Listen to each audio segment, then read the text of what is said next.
কিছুদিন ধরেই বিরিয়ানি খাবার ক্রেভিং হচ্ছিল, তাই সোদপুরে দাদা বৌদি বিরিয়ানি খেতে চলে গেলাম আমি আর পাপিয়া।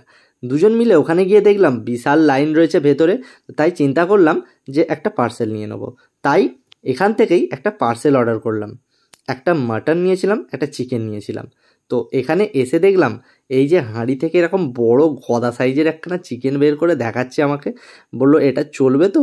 আর এটা কার না চলবে, এটা দেখে তো একদম লোভ লেগেই গেল। দাদা বৌদি বলে কথা, আর ওখানে যে দাঁড়িয়ে আছি যে অ্যারোমাটা পাচ্ছি সেটা নিয়ে আর কিছু বলার নেই। একটা ঘিয়ের খুব সুন্দর একটা সেন্ট বেরোচ্ছিল, যেটা কিন্তু মানে খিদেটাকে আরও বাড়িয়ে দিচ্ছিল। আর এই ছিল মাটনের পিস, মাটনের পিসটাও বিশাল বড় সাইজের। দাদা বৌদির মাটন প্লাস চিকেন যাই বলো, সাইজ নিয়ে কিন্তু কোনো কথা হবে না। তো যাই হোক, এখানে একটা ভালো পিস দিয়ে দিয়েছিল, আর রাইস দিয়ে দিয়েছিল বেশ কোয়ান্টিটি অনুযায়ী, অনেকটাই রাইস দিয়ে দিয়েছিল। যদিও দাদা বৌদির বিরিয়ানি নিয়ে বেশি কিছু বলতেই লাগে না, দাদা বৌদির নামটাই কিন্তু যথেষ্ট, ঠিক আছে? তো যাই হোক, দাদা বৌদির নাকি শুনেছিলাম টেস্ট নাকি অনেক খারাপ হয়ে গেছে, তো সেটাই চেক করতে কিন্তু চলে এসেছিলাম এই দাদা বৌদিতে। তো বসে খাওয়া হলো না, পার্সেল নিয়ে নিলাম। আর কিছুক্ষণ দাঁড়িয়ে এই দাদার এই বিরিয়ানি কাটানোর ভিডিওটা করলাম।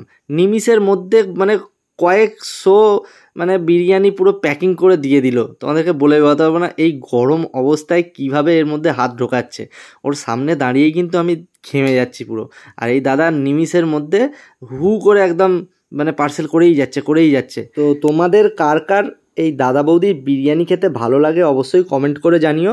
আর আরও একটা জিনিস কমেন্ট করে জানিও, সোদপুরের বিরিয়ানিটা ভালো নাকি ব্যারাকপুরের দাদা বৌদির বিরিয়ানিটা ভালো, সেটা কিন্তু কমেন্ট করে জানালে আমি অবশ্যই রিপ্লাই করব।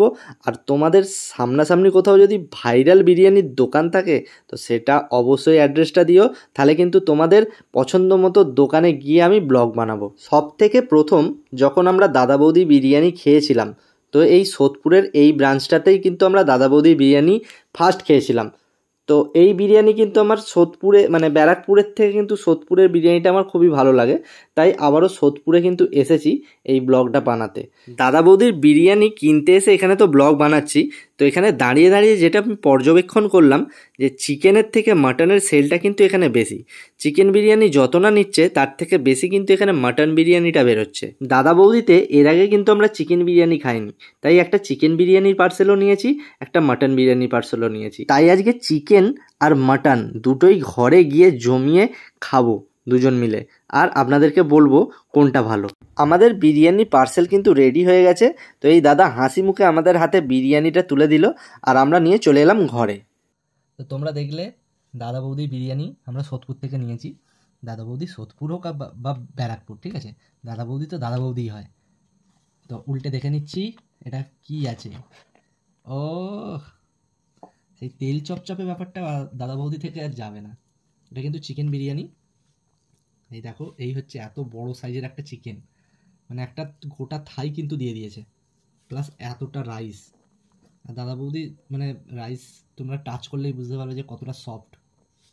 আর এদিকে চলে আসো, এই হচ্ছে মাটন বিরিয়ানি দাদা বৌদি, যেটা আমাদের নিয়েছে 340 টাকা। এটা হলো মাটন বিরিয়ানি। আর এটা হলো চিকেন বিরিয়ানি, এটা নিয়েছে 250 টাকা। মাটনের সাইজটা দেখো, ওরে বাপ রে বাপ, একটা গদা সাইজের পিস দিয়ে দিয়েছে, একটা নাল্লি পিস, কিন্তু এটা কিন্তু গদা সাইজের পিস। দাদা বৌদির একটা জিনিস কিন্তু ভালো, যে তুমি যে পিসটা চাইবে সেই পিসটাই কিন্তু দেবে। ওফ, দেখো দেখো পুরো তারা রাইস, আলুটা দেখো, ওরে বাপ রে বাপ, একটা টুকরো করতে গেলাম 4-5টা টুকরো হয়ে গেল। চলো এবার খাওয়া যাক।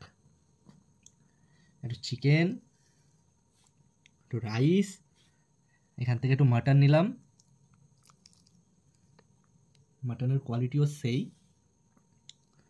ব্যাস, চলো স্টার্ট।